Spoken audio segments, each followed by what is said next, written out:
What's going on, everybody? Happy Friday night. This is Bills Chat Live on the Built in Buffalo Network. I am Josh McCarty. With me, as always, is Luka. But before we get rolling, we have to come clean about something. This is pre-recorded. We recorded this on Friday afternoon. It is currently 4:36 where I'm sitting. So we have access to the Bills injury report, the Patriots injury report. But a couple of things popped up. It's my anniversary this week. I have some dinner plans with my wife, so the timing of doing it tonight didn't work out. So we're a couple hours early. The one thing you will notice is we are unable to interact with chat during this episode, but we appreciate you all hanging out. And Luka, how are you doing tonight? Doing good. Trying to get over this respiratory thing that I know I've talked to you off air about. It just seems to be a thing that's going around this time of year everywhere else. But doing well, everything like that. I'm glad to be the weekend. We're about to approach 2024 here. As this is live, there's a Bandits game going on, so that'll be an exciting Friday evening thing as this is airing live. But we get to do this pre-recording due to whatever circumstances you just laid out there. So I'm excited to talk a little bit Bills football before then the Bandits game faces off. Yeah, that'll be fun. And, I know a couple weeks ago we had the same issue where I think it was me again that had plans on Friday night. We will get back into a live routine here, but, it's the holidays. Things pop up. So Right. we're kind of just going with the flow here. But, Luka, we got a big show tonight because, yes, we're going to talk about Bills Patriots a little bit.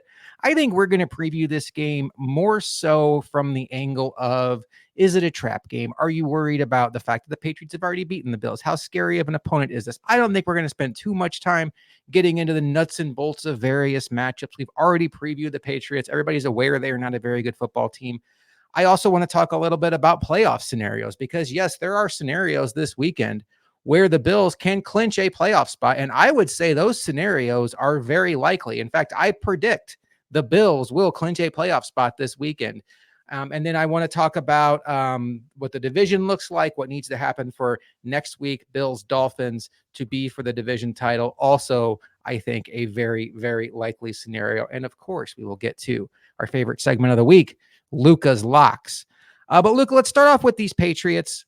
They beat the Bills earlier in the season. It was one of those games that as this season gets remembered, it's kind of like a low point. It's one of those games that until it ended, I never felt like the Bills were going to lose. And then they lost, and I just kind of stood there in shock. It was early enough in the year that I didn't feel like it sank their battleship, but it was just one of those like, man, I thought we were past this point of our growth of losing games like this, but we're not. And and you've mentioned before, like there's always a chance that Bill Belichick's going to scheme something up and really mess with your team. How nervous are you about this matchup? Because, we're going to get into playoff situations and all that, but the fact remains the Bills have to win this game. They can probably get in at 10-7, but this by far, when you look at the next two games, Dolphins and Patriots is the easiest game. And if you want to win the division, you have to win out. How nervous are you about this spot for the Bills? Not really too much. There's the Patriot Belichick division kind of situation that is always there. It's always present. You should never overlook a divisional opponent ever. Like what I loved was the last time we've seen this team in a divisional game was the game where they hosted the Jets and they just took care of business. Once they got in the end zone for the first time, because of where the Jets found themselves at that point in time with Tim Boyle, you felt okay, but it's like you still wanted to see the Bills win with an emphasis, kind of really with authority, and they did so. It wasn't like they were okay getting up to double digits and understanding that Tim Boyle was not going to drive down on them and score 10 plus points. Like that was just not going to happen. They still continued to drive, time and time again until they eventually won. I don't recall the exact score, Josh, but I want to say it was 33-30 or something, 30-30, 30-3 or something like it. It was a blowout, right? Mm-hmm, They took care of business emphatically, and it was a great win in the division. That happened after, unfortunately, losing a game of which you should have won week one or earlier in the season. Fast forward, you bring up the last Patriots game. I didn't believe they were going to lose that game until not only when the Ramondre Stevenson screen pass, swing pass, whatever it was, then broke out, but it was actually when it was like a flag hit the field and you really felt like it was illegal man downfield. And then in turn, it looks like it's not, and it's picked up and everything's fine. At that moment was when finally, for the first time in that game, as I was overseas at that point, Josh, I was like, oh my God, watching this illegal stream, already frustrated at that. We're going to lose this effing game. Like, that is, my head was just like, how is this happening? It was weird because you bring up, I thought we were past this and everything like that. It was one of those ones where we didn't even lose because Belichick schemed something up. We didn't lose that game because they just couldn't get it done in the end. They did get it done. They got in the end zone to finally take the lead at the 2-minute warning. It looked like it should be over at that point. And then somehow, some way, the narrative about the defense and McDermott maybe not being able to finish out a game on the defensive side of the ball really started to progress at that point in time. And that's what led to the Broncos game, the Eagles game, and so on and so forth, with these finishes where your defense just couldn't get it done after the offense did its job. So it was kind of one of those games where, now looking back, it opened up a narrative, or kind of a lot of the questions we saw, that really has turned this team around into what it is now, where they are starting to finish off games again, even like this Chargers game, where they should have, of course, won much larger than they did, but they got the job done when they needed to, even with a D- performance. And that's all you really need to do. So going into this game, with both the team understanding that they lost the last time they were out, when they were probably looking over them a little bit, I would imagine, and now understanding how important a win is, you don't see them truly looking past them. I don't get nervous about it being the Belichick Patriots coming into town and they will be able to outclass McDermott and the Bills. I think Belichick is still a great coach and everything in that regard. It's just, skill wins on the field at the end of the day, and the Bills just have much more of that. And they're not going to look past. They're not going to be not going to have a lack of motivation for this game. So I just don't get nervous in the sense overall with this matchup, where I think this is a true trap game, we'll call it, as you go into week 18 with that matchup against the Dolphins. That could mean more depending on results. So overall, I'm not overly concerned, and I expect them to be more than motivated to make sure they get an emphatic win themselves against these divisional Patriots. Yeah, I'm not nervous at all. Now, look, if it gets to be the second quarter and the Bills are down by 10 points, or, if like last time they played the Patriots, the very first time Josh Allen drops back to throw, he throws an interception to Jabril Peppers, and that kind of set the tone for a day where you were just confused by everything you saw. I mean, talk to me mid-game. I was nervous at points in the Chargers game. I did not expect that to be happening. But going into it, the Bills, man for man, are just a better football team. And the Bills became a better football team today, Luka, when they confirmed that Daquan Jones will be up for this game. To make room for him on the active roster, they have released reserve offensive lineman Jermaine Ifedi. The plan is to try to get him back on the practice squad. He has not taken any snaps this year, not been active this year. But Daquan Jones back on this team, Luka, after Ed Oliver having a career year and sustaining that even after Jones went down, after Poona Ford showing strong last week against the Chargers, after getting Linval Joseph off the street and seeing the impact he's had on the run defense, what is reasonable to expect out of Daquan Jones going forward? Do you think he just comes back, hits the ground running, and all of a sudden the Bills have a Pro Bowl level defensive tackle next to Ed Oliver who's playing like an all-pro? Or should we temper our expectations and maybe it's another Von Miller situation? I'm going to be very curious to see snap count situation, truly what his impact can be. A torn pec is obviously major. The last time we've seen a player come back after tearing their pectoral earlier in that season was JJ Watt with the Cardinals in 2021, I believe it was. And he made an impact in that playoff game when he did come back, but it was in a very limited capacity. Yeah. And it was a true like 15 snap pitch count kind of deal. And it was like, that's all you're going to, and he was one armed.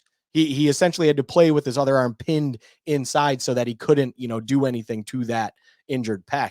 So I think you can at least expect the presence of Daquan Jones to be there, and his, it's not like a torn pec messed with anything in between the ears. He has the knowledge and understanding of what needs to come out of that position. It's just physical limitations are going to be there. That's That's just the nature of it. And that's okay. I do believe him being on the active roster and being available, hopefully, as he continues to get healthier, as these games matter more and more, will be a great benefit for this team. And I do think maybe come playoffs time, if that pack gets a little bit more healthy from there, if they can make that run, by the time you get into those real big games, if the Bills are still there, you could maybe have that Pro Bowler like Daquan Jones in the rotation with these other impact guys like Linval Joseph, and of course, potentially all pro at Oliver. And that's massive. That's something that realistically, I don't think anyone should have expected at this point. There was the optimism that it could have happened, but until it truly has happened, you shouldn't have been just outright expecting it. It's again, a torn pec.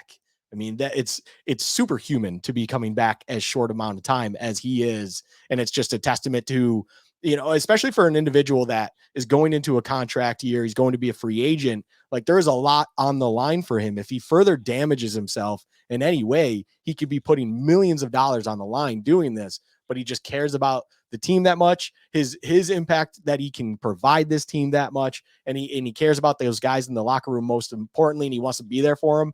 And that's just all. Having him there just as a human being is probably the best thing for this team. And it's great that he will be there, whether it's on the sideline or even maybe in that rotation for whatever capacity possible. Yeah, that's a huge piece of it. The unselfishness of Daquan Jones, because that cannot be overstated, in my opinion. You're talking about a guy that really is yet to have a major payday in the NFL. He's on the wrong side of 30. And he was, by all accounts, having an all-pro level season in the 5 games he was active prior to his injury in London, excuse me. And, I think you could have easily expected an injury like this to just him ride out the season, rehab it, get ready for March, and he probably would have gotten a pretty nice chunk of change in free agency because of the latest film he put out there, because it's not like it's an ACL where you worry about explosion. It really is just rest, build up strength, and you're good to go. And you know how it goes in this league, Luka. If you come back and you're not 100% and you put bad film on the field, it can tank your market.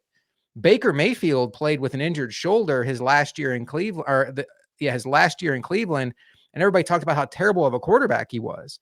Jordan Poyer was held together by duct tape last year, did everything he could to stay on the field instead of taking time to rest, and his market plummeted in free agency. So Daquan Jones is taking a huge financial risk if he comes back and he can't get off blocks because he only has one arm. So I think people need to be aware of the sacrifice Daquan Jones is potentially making here to be there for his teammates. Now, hopefully he comes back. And, I'm with you. I think this is probably a perfect ramp up game. I would not expect him to take 60% of the snaps this game, anything like that. I think this is a 20-30% of the snaps. Let's dip our toe in the water. Let's see what we have. And I think for the Bills, this is important too, because this is not a situation where like the next man up is Vernon Butler and, a one-armed Daquan Jones is a better alternative. The Bills have some guys. And if you see Daquan Jones out there against the Patriots and he can't get off blocks, he has no functional strength in his upper body, then you can just say, okay, hey, we tried it. Thanks for trying. We're going to go ahead and shut you down. We have Poona Ford. We have Linval Joseph. We have Tim Settle. Jordan Phillips should be coming back. We still have Ed Oliver. We're fine. I think this is important for both sides to kind of see what they have before beginning next week against Miami. The margin of error for the Bills is about this thick, and everything becomes do or die. It is do or die this week, but let's be realistic. This is a team the Bills are 2 touchdown favorites against, basically for a good reason. All right. Well, it's going to be a little bit of a unique show because, like I said, we're not going to spend too much time on the Patriots. We do have an updated injury report. Daquan Jones was listed as questionable. Sean McDermott made it sound like in his press conference that Daquan Jones would play. Micah Hyde does not have an injury designation. He is back for this game. AJ Epinesa got a full practice in on Friday, still coming back from that rib injury. He is listed as questionable. And then Justin Shorter with a hamstring and Damar Hamlin with a shoulder, both listed as questionable. Neither one of them would be expected to be active for this game anyway.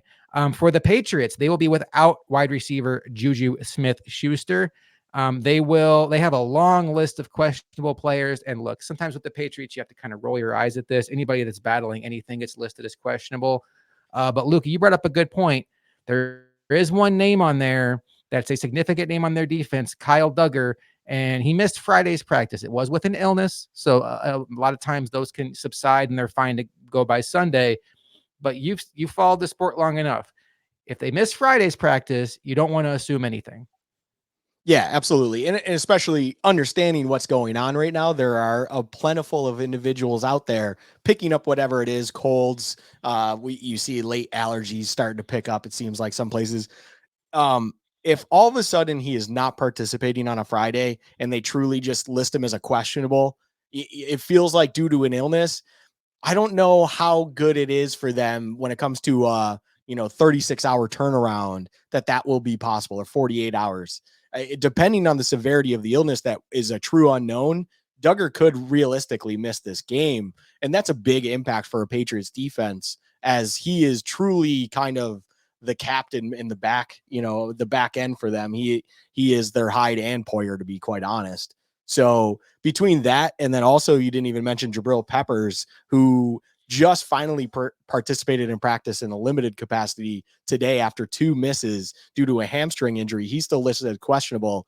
If for whatever reason he's still not 100% and he does not give it a go on Sunday, both Duggar and Peppers being out would be huge when it comes to understanding what the Patriots defense can and cannot do, because those are 2 individuals that are massively important to Belichick and what they try to do defensively. I mean, Jabril Peppers, of course, made the first interception of the game last time we played them, and he's kind of that key utility defensive back guy for Belichick, where he can plug and play him wherever he'd like to make a massive impact and try to get him around the ball as much as possible. So it's the illness did not participate tag for Duggar out of nowhere.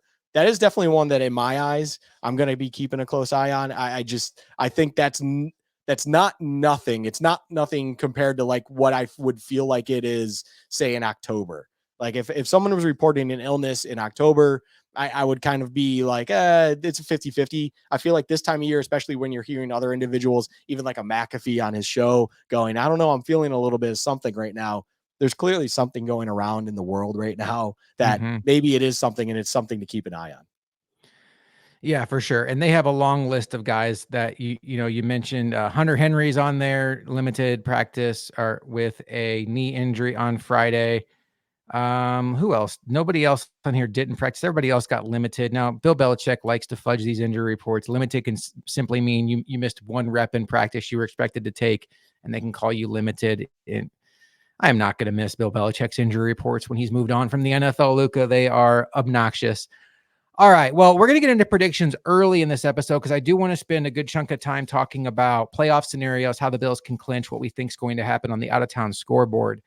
So in this matchup, the Bills are, I just had it pulled up and now I need to pull it back up. The Bills are favored, but they better still be favored. They are favored by 14 points. Some sites have it as low as 12, but in that 12 to 14 range.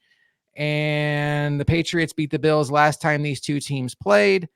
Luka, how do you see this matchup going on Sunday in Orchard Park? And after your prediction, I will give the updated weather forecast unless you happen to have it handy. I do not, although I believe I checked it earlier. I want to say it's high 30s and partially cloudy in Orchard Park on Sunday. I don't believe precipitation will play much of a factor. I'm not sure what the wind status is, but we shall see. No, very, very, very, very minor wind. No precipitation at this point in time. And like you said, it's really at this point just going to be like high 30s. I mean, the Bills, wow, they have really lucked out with weather this year. I mean, there was rain in the Cowboy game, but it was a little sad not to have snow on Christmas. But it's after what happened last year, where we had a absolute snowstorm, having sun, not the worst thing in the world. I wouldn't think it's going to snow for the Bills game next week either. That's just a prediction. Miami. Yeah. Good prediction there. Well, you're really putting your neck on the Bold. line. So to this game, though, I would say it's an interesting thought I've had on this. On one hand, I don't expect the Bills to overlook at all. I think they're going to be motivated. I have a high percentage chance the Bills win this game. Where I'm putting the butt in this, though, is even in other games where I even felt better, the Bills weren't covering 14 points on the Patriots. I think that line is way too high if we're talking gambling terms. And it amazes me that even coming off of the week that the Bills did, on top of the Patriots actually winning the game in Denver, the line has gone from 12 to open all the way to 14. I don't quite get that in my mind. And I don't think the Bills have earned the respect enough where they should be having that kind of line, if that makes sense, against a Patriots team. Yes, it's Bailey Zappi and everything else going on with the Patriots, skill-based wise, that's not great. There's still a well-coached team, and I think it's too familiar of an opponent for the Bills that it's like, at the end of the day, I can see it be a comfortable win, but not a 14-plus point comfortable win. I feel this game being like 27-16, something in that ballpark. It just feels like a game where I don't I don't believe that the Bills will ever not be kind of in control, we'll call it. But at the same time, I don't see it be like that Jets game I referenced early in the episode or early in the show, where it's, they really just put their foot down with authority or anything like that. I think this is going to be one of those ones where at the end of the day, you could see that Patriots cover and whatnot, but it's a Bills win through and through for 60 minutes. So yeah, give me the Bills 27-16. Yeah, I hear everything you're saying. The divisional matchup thing is real. It definitely is. I'm looking back at recent Bills Patriots games. Obviously, the Patriots won the last one 29-25. The Bills had won the 4 prior to that, including the playoff game, by 12 points. That's the Naheem Hines 2-kick return game. By 14 points, that's Thursday Night Football in New England the week after Thanksgiving last year. By 30 points, that's the perfect game in the playoffs. And by 12 points, that is the game in Foxborough in 2021, where Josh Allen played basically another perfect game. Prior to that was the monsoon game, the high winds game in Buffalo. They lost 14-10. And then the Bills, prior to that, beat them 38-9 in New England. So the Bills have gotten kind of fat on the Patriots, at least offensively, somewhat recently. But I'm with you. I'm not smelling like a 41-10 like drudging here. I don't think the Bills necessarily have the appetite to do that. I think some of those teams early in Josh Allen's career, when they got up on the Patriots, really kind of smelled blood and just wanted to like put them in their place and remind them whose division this is. I think the Bills are past that at this point in time. I'm not saying that that's not in the range of outcomes, because Bailey Zappi is not an efficient quarterback by any means. There is no Ramondre Stevenson. It's possible Hunter Henry misses this game.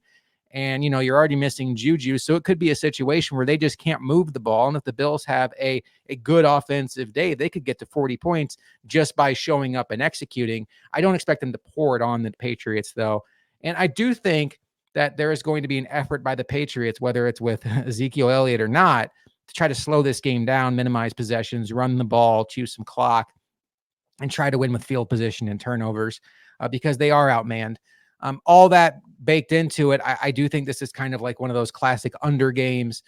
I think the Bills will get some points. I think the Bills will, 26-27. I know you just said 27, so I'll bump it up one more. I'll say 28 for the Bills, and I'll say 13 for the Patriots. I think it's one of those games that it's never going to be won, because look, I know it's the fantasy football Super Bowl, right? So a lot of us that are fortunate enough to be in fantasy championships will have our eyes on the Bills game, obviously, but we wanting to watch other games. And if this is the kind of game where if the Bills were to be up, say like 35-7 in the fourth quarter, I would absolutely take this game, put it on my small TV, and then put on whatever game has the most fantasy impact for me, like in my fantasy playoffs at that point in time. Or maybe a game that we're going to talk about later, Baltimore, Miami. Like if that game's down to the wire in the fourth quarter, well, guess what? Now you have big TV status, and I'll just trust on the small TV that the Bills can take care of a 28-point lead. I don't think this game's ever going to be that comfortable where we feel comfortable kind of only having one eye on it. But that's just me. I'm wearing my Josh Allen Fireball High School shirt. I think he's going to have a good game against the Patriots. My bold prediction is I don't think Josh Allen turns the ball over this week. I think he's going to find a way to get through a game clean. He did not do that last week against the Chargers, but I do think that's going to happen. And much to my dismay, as a fantasy football player going against Diggs this week, I do think this will be a pretty big Diggs day. Although, I don't know what's going on there. I know Reception Perception, who we're both big fans of, did a recent video on Diggs and said there's no decline showing up on his tape. There's plenty of separation there, but what Joe Brady has done with this offense is he's built in answers that Ken Dorsey didn't have. If you're going to double Diggs, the ball has there's plans to take the ball elsewhere, Kincaid, Cook, that just weren't built into Ken Dorsey's offense. And their exact words, Matt Harmon's exact words were, great for the Bills, bad for fantasy managers who have Stephon Diggs. So Luka, do you have any concerns right now about Diggs in general, his numbers? Is there anything in your mind about that has you worried?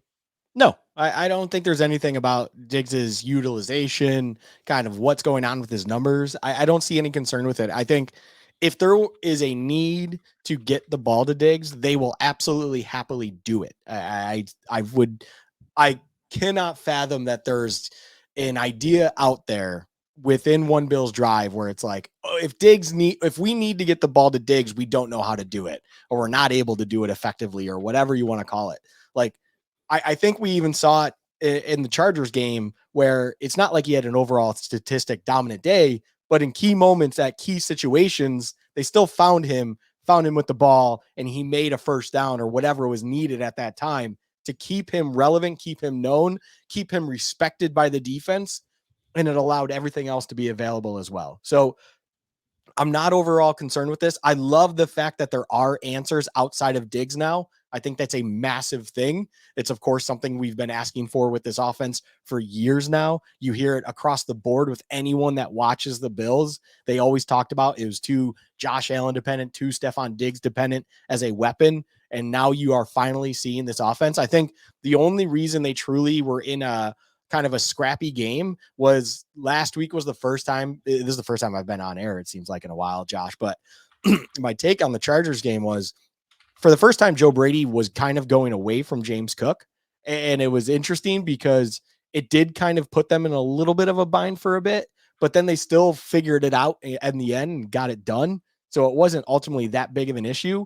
I would imagine we've seen it already in the past with Patriots games like last season. James Cook can thrive in this situation because I think that's one guy that Belichick doesn't truly have an answer for right now. Like, your Jabril Peppers could potentially be that guy, but he might not be 100%. He might not even be playing all together, things like that. And James Cook is, of course, someone that Brady has really figured out well, that I could expect. If you wanted me to give a bold prediction, I expect a big bounce back for a James Cook owner. If you are one out there, I think he is going to have a great game in this one. It was just that one thing that I noticed was a little bit off last week compared to the weeks prior with Joe Brady, but I'm not concerned with Diggs whatsoever. I think Diggs himself isn't overly concerned either. I think he likes probably what he's seen.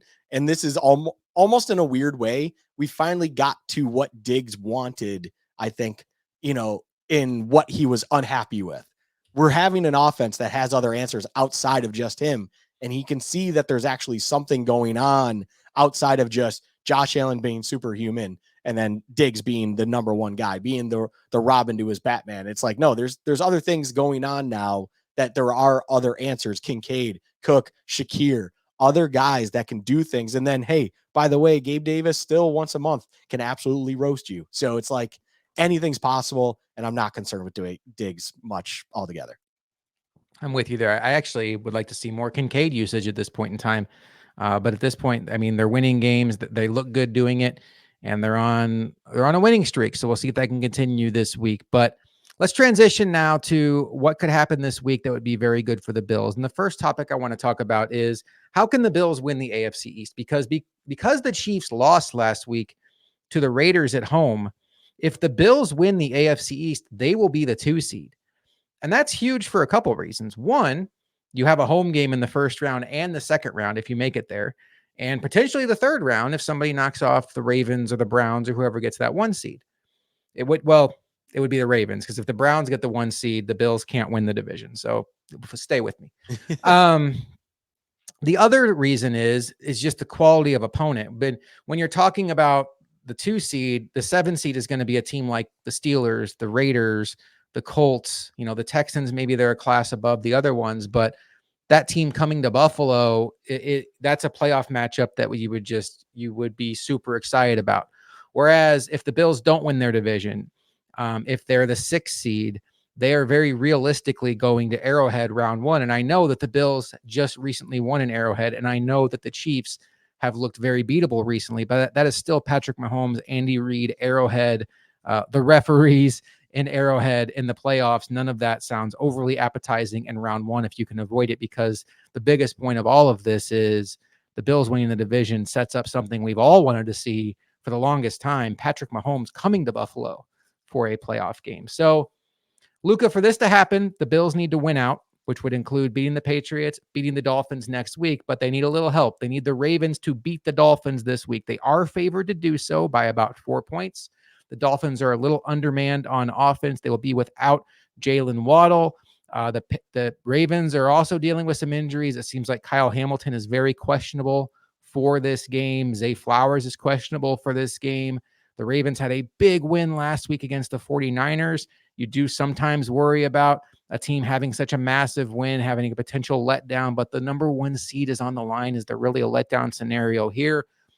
Luka, what's your confidence level sitting here on Friday that the Ravens are going to get this done? I'm still fairly confident. I think at the end of the day, with the Ravens-Dolphins matchup, I look at it as kind of who did it. I think it was, as much as I do not want to give this person any sort of credit, Colin Cowherd said something earlier this week that I think when it made its rounds on Twitter, but just to kind of summarize or give why I liked what he said about the Dolphins and kind of what's going on in this matchup, why I respect it so much. It's because it's not even just being like, what have you done for me lately? It's not being, kind of, I don't want to buy you after 1 week. It's just an overall understanding that the Dolphins have no playoff wins in 23 years. They have no form of success that they can truly stand on to then lean back on when needed, when things are going against them, when they might not have everything rolling for them in front of them during a game.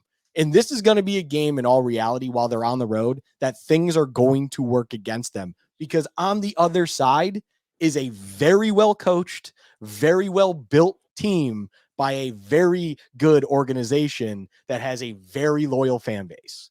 And when you are in their house, when you are in Baltimore, you are never comfortable. And they have a coach that fully understands the game, all three phases of it, and knows how to do it at a very high level. So yes, I will say this. I'm expecting Kyle Hamilton to be out. When you see him questionable, when he did not participate, limited to then back to did not participate, that's normally an indication that something went wrong on that Thursday, and that's not a good sign. Zay Flowers also just participated in limited capacity. That will be an interesting one, because he is, of course, massive to them in that passing game, although they still have kind of Rashad Bateman has been the forgotten guy for them, and yet he still comes up with big catches for them once in a while. He's still a very good receiver in his own right. And then, of course, Odell and everyone else. So they have things on the Baltimore side skill-wise, but then as a unit, though, without Kyle Hamilton, I still trust them. They still have a lot of great pieces out there for their defensive unit, where they're an elite defense run by a great head coach as well, Harbaugh. There's not a lot of cracks in the armor that is Baltimore Ravens.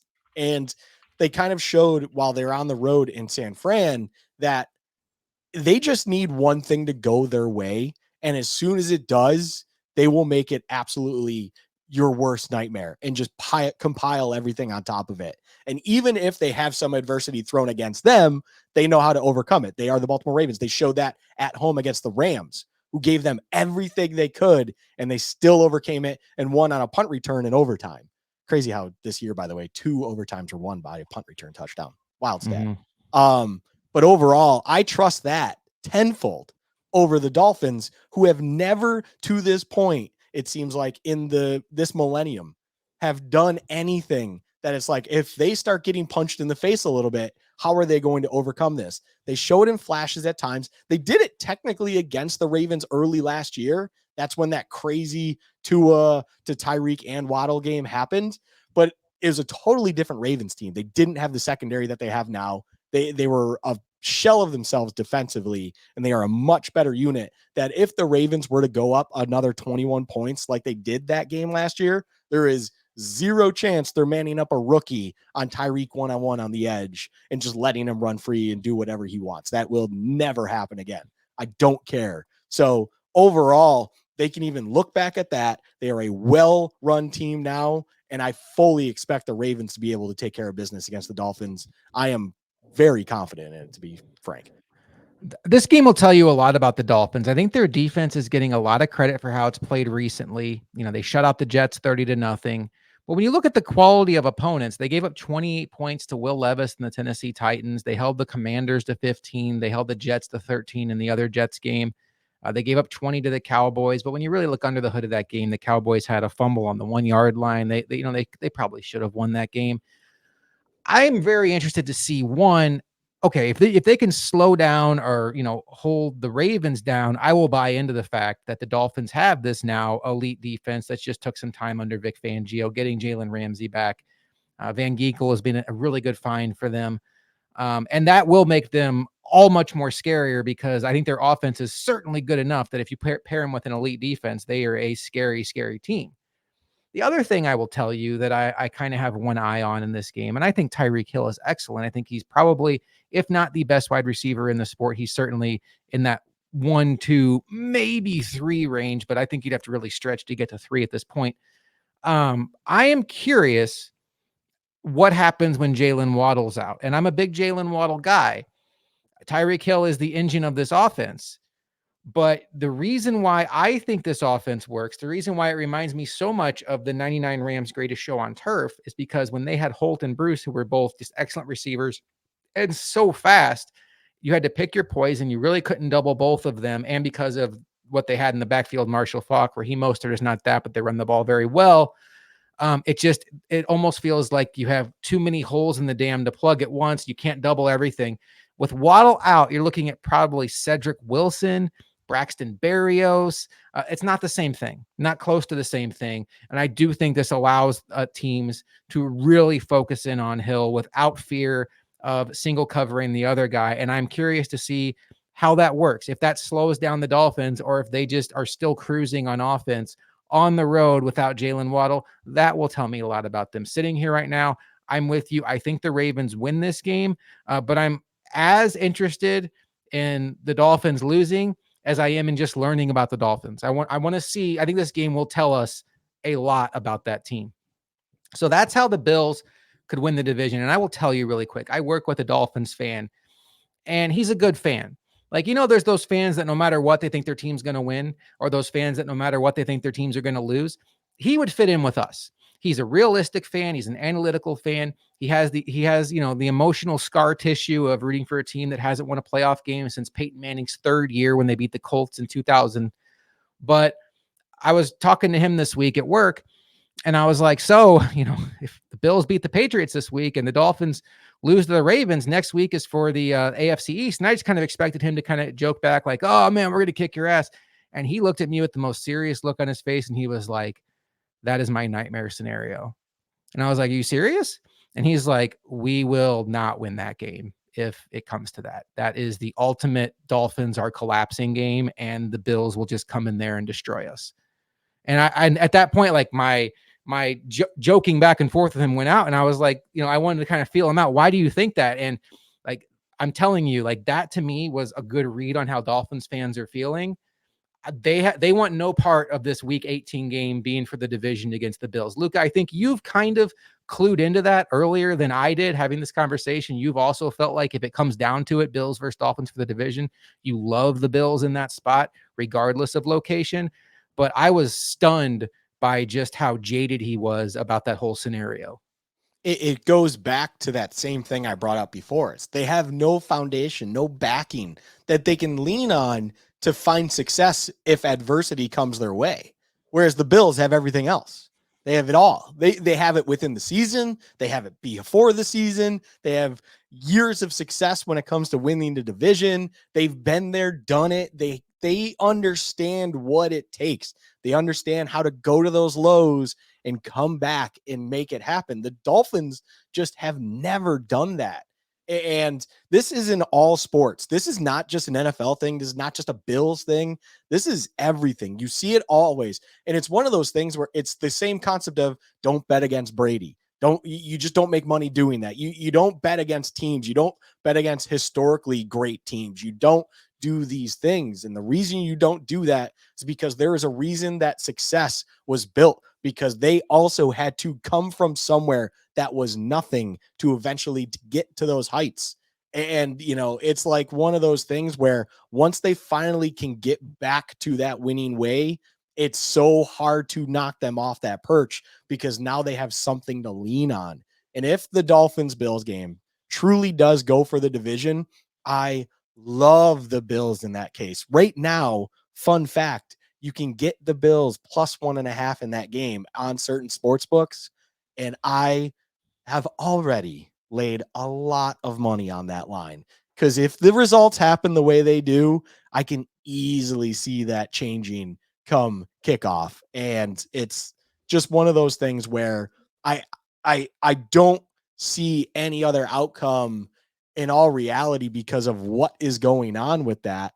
And it's just I can understand why Dolphin fans could be confident, but then and cocky, but also feel the way that your coworker does because it's just you see the writing on the wall, you see what's happening, and if you go into this Ravens game, which I would hope the Dolphins are going into this game with everything because it is everything. You win that game, nothing else matters. You're already locked in. You even have a chance at the 1 seed in all reality, and it's like you can kind of try to coast your way to a 1 seed or we got to settle with the 2 seed and see what happens. Like that is the scenario you want. If it's for everything essentially outside of missing the playoffs, of course, but if the week 18 game is truly one you have to play for 60 minutes against a motivated divisional opponent that has been there and done it, you do not like your chances after putting all of your effort into that game the week prior on the road against a very tough opponent. That is a lot to overcome, and I would love the Bills in that scenario. And I understand why Dolphins fans may not be entertaining that idea as one they want to live in because that is a tough situation to finally knock off the quote unquote king when you've basically had it in your hands for so long and yet you weren't able to fully grasp it because it wasn't finished and done and dusted. And now all of a sudden it becomes that coin toss and the Bills are going to be licking their chops at that opportunity. Yeah, I hope we get to see it because that would be as fun of a regular season game as I could remember. There is a chance, and I would say a very good chance, that heading into next week, even if that is for the division, that the Bills would have already clinched a playoff spot, and by default, so would the Dolphins. That game would just be for the division. Let's talk about that now, Luka, because as much as we are wanting the Bills to win the division and think the Bills have a very good look at this division title, I do think we need to plan for life of the Bills not winning the division, either with the Ravens not getting the job done in Miami or with the Bills dropping a game down the stretch because, it's the NFL. And in Miami, the Dolphins are favored right now to beat the Bills, to Luka's point. So that's not a game that I think the Bills are just going to run away with. I think it's a game that it will take. We won't do a 10-minute preview on that game. I can promise you, like we did tonight. So it would be great to win the division, but let's just get in this tournament and the Bills can punch their ticket this week. And I will tell you, if they don't punch their ticket this week, it does get a little dicey because some of the help they would need next week will come from teams like the Browns, like the Ravens, who might have everything locked up and be resting starters. So it's just some things to think about. But with a win over the Patriots, like Luka and I have already predicted, the Bills can clinch a playoff spot this weekend with 2 out of the following 3 games going their way. The Jacksonville Jaguars playing at home without Trevor Lawrence against the Carolina Panthers. The losing to the Carolina Panthers. The Cincinnati Bengals losing to the Kansas City Chiefs in Kansas City, or the Pittsburgh Steelers losing to the Seattle Seahawks in Seattle. Now, I look at all 3 of those matchups, Luka, and I know in Luka's locks, we're going to talk about Panthers, Jags. We can save that for, the high level breakdown for that segment. I look at all 3 of those matchups. I think they're all live especially because Trevor Lawrence is out. But I still right now sitting here even though the Jaguars are on a 4-game losing streak, that's not the one I'm putting all my eggs in right now. I still feel really good about Jake Browning not going to Arrowhead and beating the Chiefs. And as much as I like what I saw from Mason Rudolph last week, I do think going on the road in a loud environment as a quarterback that hasn't started many games, and we know how loud Seattle can be against a Seattle team that is absolutely playing for everything, that's a whole different animal for Money Mason.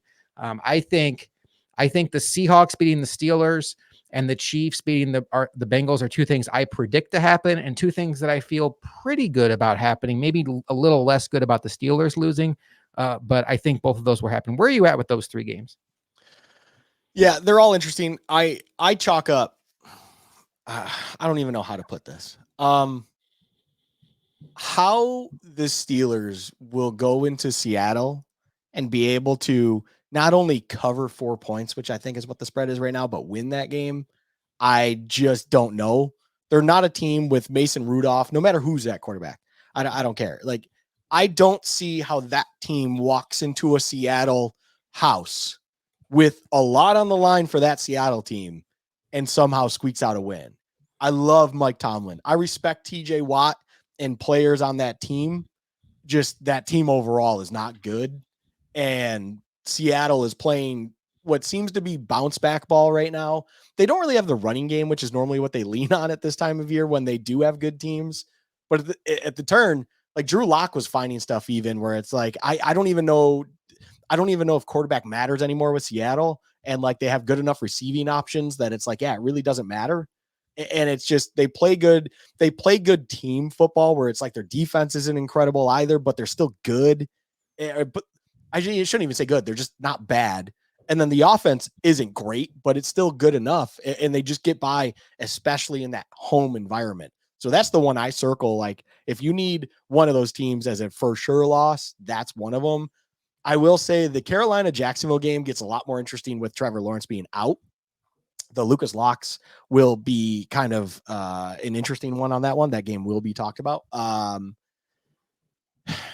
got that one in at a good time. All I'll say on that one, wink, wink. So it's just one of those ones where I can see this is the week. If you're looking at those results to matter for wild card, you should absolutely be looking at those results. Like you should be rooting for whatever is needed for that. If you are truly concerned about wild card, the thing I know I talked to you off air and others that we are acquainted with off air about is I just don't have eyes on wild card because I am that confident in the Ravens and I am that confident in the Bills this week, where wild card truly just doesn't even entertain my brain other than we'll be falling back on it. So I'd be curious where we'll inevitably fall, because I still think at the end of the day, the Bills will be able to take care of business against New England. And then whatever happens next week, I think all these other teams just keep eating each other alive, where it's like, it's just going to be a seeding battle at that point for the Bills. And overall, even one loss to the Dolphins, I think they could still get in regardless.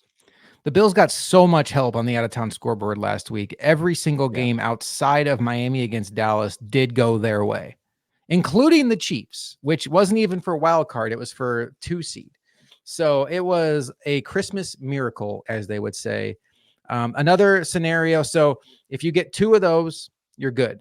If you only get 1 of those, so like let's say only the Jaguars lose to the Panthers, but the Seahawks lose to the Steelers and the Bengals beat the Chiefs, there is another out for the Bills, and that would be that both the Texans and the Colts lose this week. The Colts are at home playing the Raiders. The Texans are at home playing the Titans. Is that right? And the Texans seem to be getting some of their guys back. I saw Will Anderson was practicing. I saw CJ Stroud should be back. So if that happens, if both those teams lose and you get 1, the Bills are also in. Where it gets dicey is if we get to week 18 and you still need the Bengals to lose, or you still need the Steelers to lose, because there's a very good chance the Steelers could be going up against the Ravens backups who already have the 1 seed clinched. And if the Ravens clinch the 1 seed, that means that the Browns already have the 5 seed clinched and they have nothing to gain from playing their guys against the Bengals. So it's just something to think about. I'm with you, Luka. I think if the Bills do end up falling to 10-7, the chips will fall in a way that they will make the playoffs. They are like 90% now at 10-7 to make it in. But you know, you like that to just be 100, get that insurance in your pocket, because I like the Bills having the comfort level of knowing next week against the Dolphins, we can play loose. We can be ourselves. Not everything is on the line in this game. Like if we lose this game, we still got a game next week. It might be an Arrowhead, it may not be in Buffalo, but our season is not over. I like that for the Bills versus the Dolphins being in a situation where they're just like playing for the 1 seed and the Bills are playing for their lives. Just little things. I like it for me. I like it for me, not for a week of like worrying about whether the Bills aren't going to make the playoffs, because I want playoff football. So those are some things to think about. But we've talked about it a little bit, Luka. Let's get to our favorite segment of the week. We will hit on some more out of town scoreboard games in this segment. It is a segment that started off strong, hit a little bit of a skid midseason. We are coming back though, and it is time for the Week 17 edition of Luka's Locks. Luka, you are 23, 24, and 1 on the season. And Week 17 brings some very interesting games. What is your confidence level right now in the Luka's Locks process? We're feeling good. I think you using the term process is perfect. This season has been much of a process when it comes to it. Last year, I didn't publicize my kind of best bets, which I do. This is kind of I call it the 1-1-2 system. I know other people do similar things out there. It's kind of there are always 3 bets you like to fall on. You straight bet them and you do your unit structure out there. And as long as you generally get to 500 or more, you will finish positive. As you can see right now, as you read off, 23, 24, and 1, and we are at a positive 0.3 unit. Is that something to brag about? Not really, but considering we were almost at, we might have been negative double digits. I know we got really close to it, but we may have even gotten to negative double digits to fight and claw our way back to this positive unit, Josh. It feels good, and it's part of the process with now just this week and next week of regular season football. And then it's going to get really dicey when we're in the postseason on these things, because not much football to really pick from when it comes to these locks, but I will still be doing it through the postseason. I may just leave the regular season record behind when we do that, just to keep it fun. Hopefully we get it above 500, or at least at 500 and plus units to finish off the season. But yeah, it's been a good process. Great chance to get over 500 this week. And we're going to start off with a game that would help out the Bills if it goes a certain way. The Las Vegas Raiders with Aiden O'Connell, who had a big upset win on Christmas last week in Arrowhead over the Chiefs, and their interim coach, Antonio Pierce, traveled to Indianapolis to take on the Colts. The Colts are 3.5-point favorites. The Colts are coming off of a very disappointing loss last week to the Atlanta Falcons, a loss that cost them a lot of the control they had for their own destiny. Luka, how do you like this game going?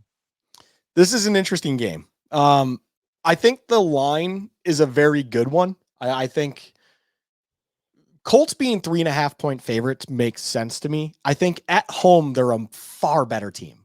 Like, they're a completely different team at home. I'm trying to think of who else I'm thinking of right now, where it's, they're kind of like, they're not like the Cowboys literally, but it's like when they're at home, they're just a different beast. They're a different animal. It feels like Gardner Minshew just plays with more confidence. It feels like they know what they need to do more so than when they play on the road. It's just one of those things where I think the Colts are a better team overall at home, and it's by a decent margin. And then the Raiders are a team to me that are obviously trending very high right now. And this is a game where they might unleash a couple things. I think Josh Jacobs is questionable, maybe even doubtful. He's doubtful. His health is a concern.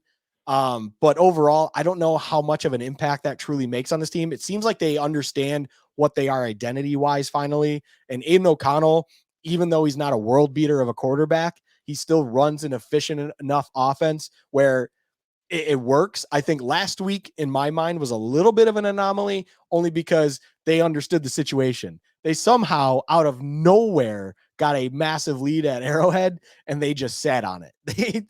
They were like, they're not able to do anything on us right now, and we're not going to hand you anything, even potentially. We're gonna hand this ball off every snap till the clock's hit 0. And it's like, it happened, it worked, and it worked out beautifully. I think they can move the ball. I think both defenses can get the ball moved on them. I think it's kind of one of those games where I could even see a defensive touchdown happening because both offenses want to get a little aggressive at certain points. They're both opportunistic defenses, but that's also why they get exposed. So where I'm going with this, Josh, is I love the over in this game. 42.5 seems like a low number to me. In Indianapolis, those games love to go over. I mean, even in a game, let me look at it here. Even in a game earlier in the season against the Browns, who are supposedly one of the best defenses in the league, that was a loss 39-38. And I think that was that PJ Walker in at quarterback for the Browns? I mean, points just happen in Indianapolis. That's just how it works. It seems like in this league, it's in Detroit, in Indianapolis. Those are big over stadiums. It just seems to work out that way. So this seems like a little bit of a low number to me when I think you have Devontae Adams on one side who should be able to take care of business. Jacoby Myers is nothing to sneeze at. Then on the other, I believe Pittman's playing, although I know he's on the injury report. Gardner Minshew's good to go. Things like that. I expect them to bounce back, and I can easily see this game going over 42.5. So give me that. Zach Moss is out, which I think is good for the over because I like Zach Moss, but more carries that go to Jonathan Taylor is a good thing. Colts have a sneaky bad defense. I like the over in this game as well. And we will move on now to the second game, which is the Jacksonville Jaguars, who are on a 4-game losing streak. And for the first time, will be playing without Trevor Lawrence at quarterback. He's been banged up for a while, been playing through it, but he's going to be sitting this week. They're playing against the Carolina Panthers and Bryce Young, who are coming off of a hard-fought loss last week in overtime to the Green Bay Packers. The Jaguars are 6-point favorites. The over-under in this game is 37.5. And Luka, how do you like this game going? So I will say, between me typing that out for you, making these locks, and what it is currently as we're recording, it obviously changed. And there was one major change in that, and it was Trevor Lawrence being announced officially out. I made this pick, and I just want it on record.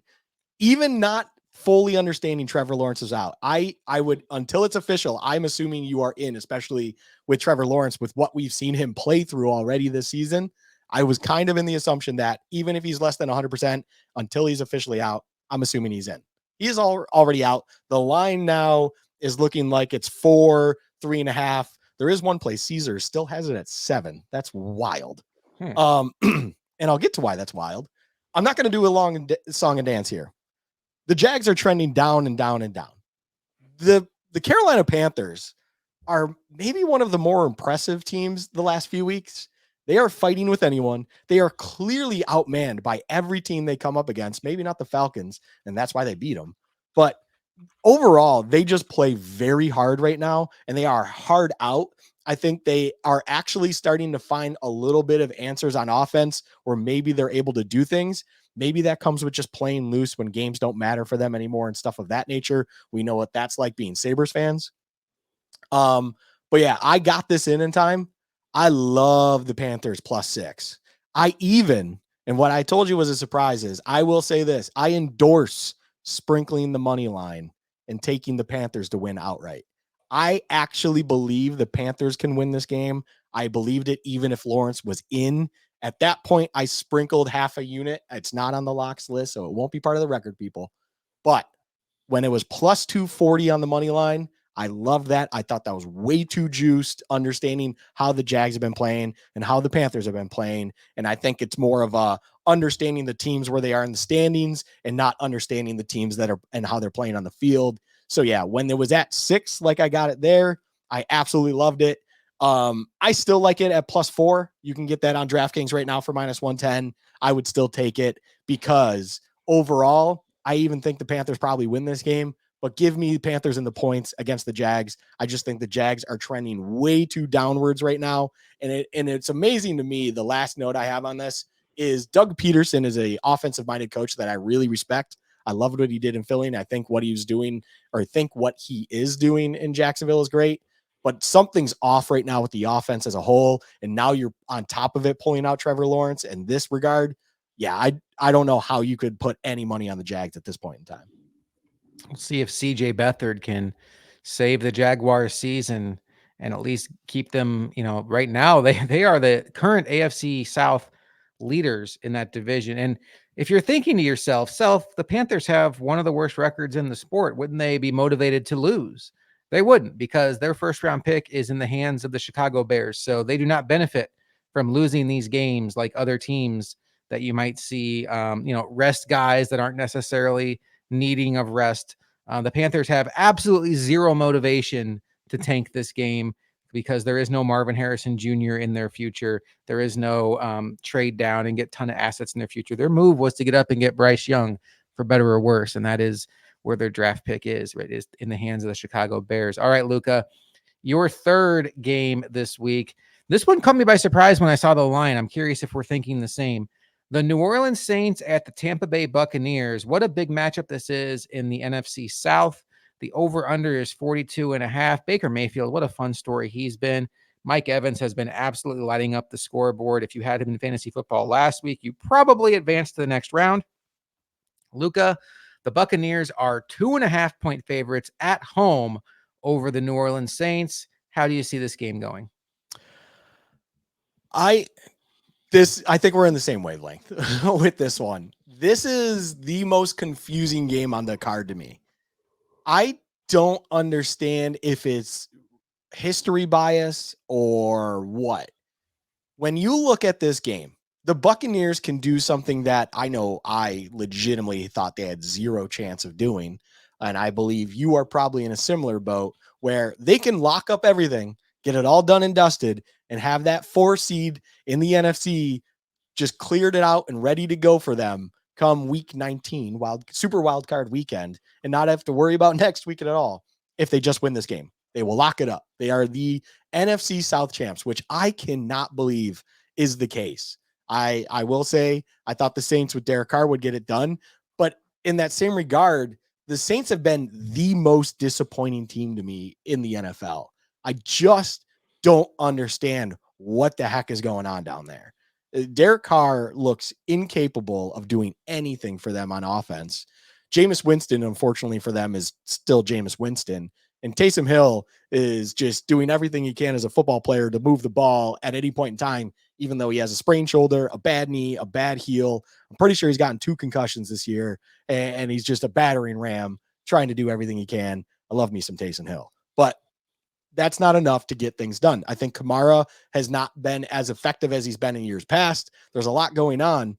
So when all of a sudden I see this, it opened at 2 points and it stays at 2.5 points throughout the entire week. How is this not an absolute lock of locks? The Buccaneers are going to dominate this game. The Saints don't have that defense that they've had in years past when they kind of owned the Bucs, even with Brady during the regular season. They don't have that dominant team like they used to. There are things that can be exposed. And I think the surprise of the season that isn't named Joe Flacco is how well Baker Mayfield has played in that offense as the weeks have progressed. I think it's funny. DeMar Hamlin's currently the betting favorite to win comeback player of the year. Joe Flacco is doing his absolute damnedest to climb up those rankings. And he's, I believe, even money right now in comeback player of the year. Your third place comeback player of the year right now, Josh, is Baker Mayfield. And I think that's justifiably so. I think he's been very impressive this year. He's run that offense very well. And even in bad games, we'll call them, where I think the Monday nighter against the Eagles, when they kind of got handed a emphatic L, it wasn't at an awful Baker Mayfield performance. It's just as a better team that was the Eagles came in and outplayed them physically to the point where they could dominate the line of scrimmage. And that's just going to happen against a team like the Eagles sometimes if you just don't have the bodies, which at that time the Buccaneers really didn't. Vita Vea, I believe, was even out. So it's just, you give me the field goal hook essentially on the side of the favorite that is the Buccaneers in this game, and I'm going to take that 11 out of 10 times. That is my 2-unit play. That is the lock of locks this week. Give me those Bucks minus 2.5. Yeah, I play a game every week with a buddy of mine called Guess the Lines, and I would have guessed that the Bucks were favored by 4.5 or even 5. They're flying high right now. They dominated the Jaguars last week. The Saints look like they can't generate any kind of offense right now with Derek Carr. I would expect that game. I would not be surprised if the Bucks blow them out. I'm just wondering. It's one of those where when it's that confusing, you almost wonder what you're missing. Like, what does Vegas know? But yeah, so right now for the week 17, we have the Colts and Raiders over 42.5. We have the Carolina Panthers +6 at the Jacksonville Jaguars. Get that in right away. Find a site that still has it because it is only going to go down with the Trevor Lawrence news. Oh, yeah. And we have the Tampa Bay Buccaneers -2.5 at home against the New Orleans Saints. And that will do it for the Week 17 edition of Luka's Locks. All right, Luka. Well, we are about to wrap up this show and go about our evening. We hope all of you have a fantastic new year, a safe new year. Hopefully, it's a happy new year that is rung in by the Bills not only beating the Patriots, by the Dolphins losing to the Ravens, the Bills clinching a playoff spot by getting the necessary out of town scoreboard, and we can all just relax, watch the ball drop, knowing that these Buffalo Bills, Luka, who have sent us on a wild ride this season, still found a way to make it to the playoffs. Yeah, look, as we're recording this, as I said, we started, the Bandits are playing the Georgia Swarm. Let's get that win. Sabres play Columbus tomorrow night, Josh. Let's get that win. And then on Sunday, let's have a Bills win, piled on with the Dolphins loss. That brings us into a new year where week 18 can hopefully be for a loose go for the division. As you pointed out, I would love it if they already locked in a playoff spot and then could just go for it without any major repercussion if they were to have lost that week 18 game. Because I also think that would be when you get your best Bills team performance overall. A loose team is the best in my mind. So yeah, let's bring in the new year that way. But hopefully everyone, regardless of how all three of those results go, has a great New Year's and we have a great 2024 overall. Have a great 2024 overall indeed. Hopefully it is one that has a parade in Buffalo, New York in the first 2 months of the season. He is Luka. I am Josh McCarty, and we will see you next week on Bills Chat Live.